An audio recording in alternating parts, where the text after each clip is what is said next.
My toilet paper. I've been queuing days to get that. Give it here. Come on, it's mine. Oh, look after that. There's none around mine. Plenty there when you need it. I don't know. You don't need it this minute. Oh, right. You sure? Yeah. Well, I'm assuming you don't. Not sat in that seat. You know where to go. Oh yeah. If you do this need isn't it. a commode, is it? No, it really isn't. Hello folks, and welcome to another Richard Head Longbows video here in the old folks home. Yes, we're in the lovely TV room. Oh yeah. Where we've been diligently watching Boris Johnson telling us what we should do during this crisis. And that nice Mr. Trump. And Mr. Trump. We've also, yes, so we'll be getting a worldwide perspective. Two great superpowers coming together, failing miserably to deal with a fairly simple situation. If you say so. Anyway, look, well, we can't avoid the elephant in the room. Of course, there is the coronavirus thing happening. It would be churlish of us to ignore it. And we were thinking about it. And, of course, this is sort of the beginning of archery season.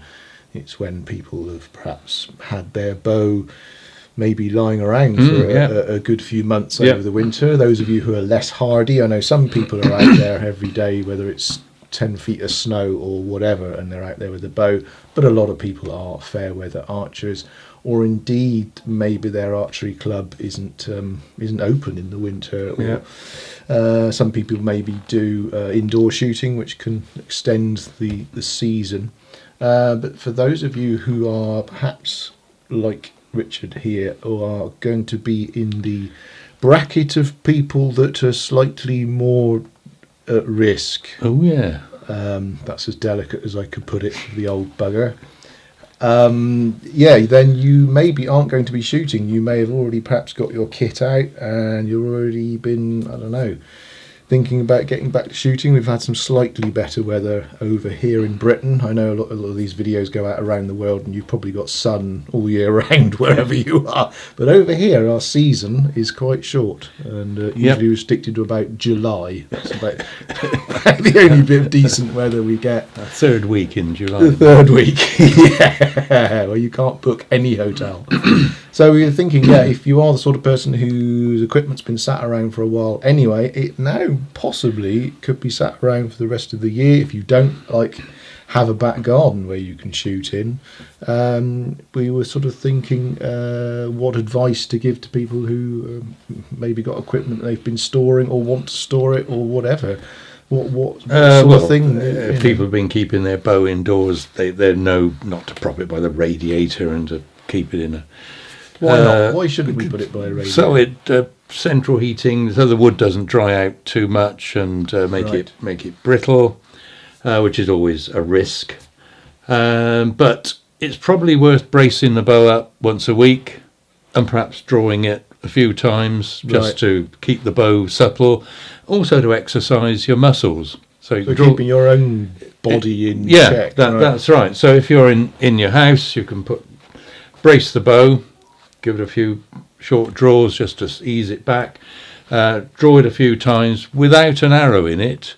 I have shot an arrow through the wall the house. Yes, right, really. Luckily, there wasn't anyone on the other side. It was a stud wall with Did you go straight through? 2 layers of plasterboard. Zoom. So that's why in the Middle Ages no one had armour made out of plasterboard because it was useless. Good? Right. Absolutely useless. Just bear that in mind. No arrow.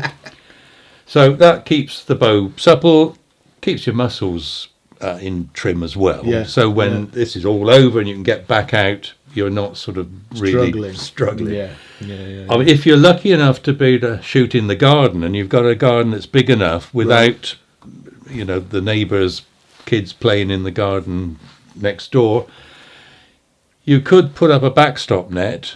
Right. It's going to cost you £100 or so to buy a backstop net. Yeah. Put that up, and we often shoot at that with flu arrows with a spiral feather on the end. So if you haven't got any, worth buying some bits to make some flu arrows.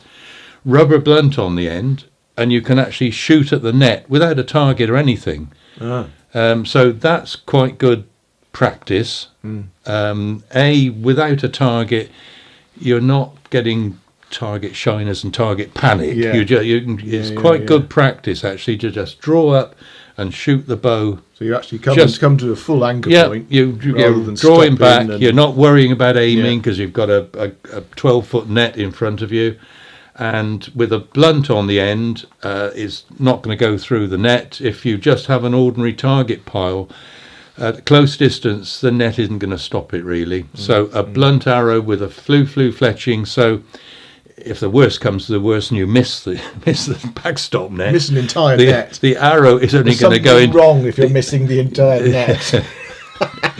Give up. Try another sport. Don't do archery. So, I mean, we used to use them a lot when we did public have-a-goes at country fairs, because you had the little kids, they were desperate to shoot over the top of the net. We knew if you had flus and a blunt, they weren't going to kill anyone if you did miss the net. So that is good practice. If you're able to do it, fine. Early days I used to shoot into the garage. Put a target at the back of the garage, stand in front of the target, shoot in there. That's quite safe. So there's ways you can do it. I mean, if you've got a big enough house with a long corridor and lock all the doors, you could shoot inside. You put a target up the end. You need never go out again, really. I don't know why we do. No, we could do a email competition or something, or using the interweb. Best house indoor indoor range. Anyway, there are things you can do. The other thing, we've had a number of people now finding antique bows. This is something that's cropped up quite a lot. Car boot sales, antique shops. They found these old bows, not knowing what on earth they are, not realising that they could be easily 100 years old, and possibly quite rare collector's items. And they fondly imagine that by rubbing a bit of oil in them, it's going to get into the wood and make the wood supple again, which is absolute rubbish. Thinking, I expect, that they can actually use them. Because they're able to buy them cheap. I mean, this is the problem. If you're seeing these things, there isn't quite the market for them as far as the antique dealers are aware. So prices of these sorts of what we're calling antique bows from the sort of Victorian era, hasn't risen in the same way as perhaps furniture or paintings, or even sort of golf clubs or something, because they can be very expensive. But bows, even the prices are very affordable for the antique type bows. So I think people are thinking, like there's a yew bow, because they quite often are, a lot of the Victorian ones. But you're not. You're buying a piece of history. You're not really buying something that has a practical use. No, either they're very likely to break because they'll be so dry. Even if they don't break, the performance of them is awful. I mean, we still do know people who shoot very old bows because they've regularly been shot. They haven't been sitting around for the last 80 years in someone's loft. They've regularly been shot. But they've been shot out. There's absolutely no go in them at all. So they're totally useless. But some of them are rare collector's items. Again, not worth a lot of money, but as a historical item, priceless. It's a bit like old sports cars, the sort of the old cars that would have been used in competition, speed competitions. If you buy one of those, you're generally buying the body that the engine would need totally remaking to get that same sort of speed. The horsepower, you lose a lot of horsepower. And it's the same with the bow, except you can't rebuild the bow. Once a wooden bow is essentially it's just gone. Ruined. That's it. You can't repair it in the same way that you can repair an engine. So you won't get that same performance and same power back. But we're mentioning that because of the whole storage thing. I suppose it's an extreme version of storage, Yes. where something has been kept around for Yeah. many, many years. But what we're talking about is the potential here of the self-isolation, as they're calling it. We may lose some of our summer season. We're not trying to sound all doom and gloom. We're just trying to be practical about it, because there will be people like, as I say, in Richard's age group, who are perhaps less able to go to places where there are lots of other people to do competitions, and I can only assume quite a few competitions are going to be closed or cancelled. I'm sure they will. Yeah, or put off till the end of the year or whatever. So it is of concern. If you're shooting something like the English Longbow, it doesn't like being left for X amount of time without being used. And we are talking about English longbows, modern recurves, compounds. It really doesn't matter what you do with those. So really, take up compound, kids. Yeah, that's really. but that's You're messing around with these wooden bows. That'll shoot an arrow through the wall. Yeah, that'll go through several stud walls. Several walls. Yeah.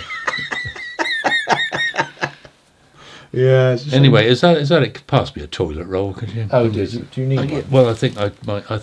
Fair enough. I'll let you have one sheet. Well, one sheet is plenty, isn't it? Mm-hmm. Yes. That's what the military do. These are quality ones. These aren't the cheap. We shouldn't be advertising. No, really. these are do the other way. Yeah. We only buy the best. Look. If we run you can't even open it. You can use. I'll have the roll. You use that plastic packaging. Nice. Look, we've run out. We've got the Muller report there, or Mueller. If we run out of. You are. Well, thank you very much. Welcome. I'll be off then. You won't get past the tripod and the lights. Oh God. I'll have to do it here in the corner. Right. I think we'll go now before that happens, folks. Wish me luck clearing that one up. Thank you for watching. Be safe, and see you soon. Yeah. Whoa. They're ours. You can't have them. No, I've got Valuable these are.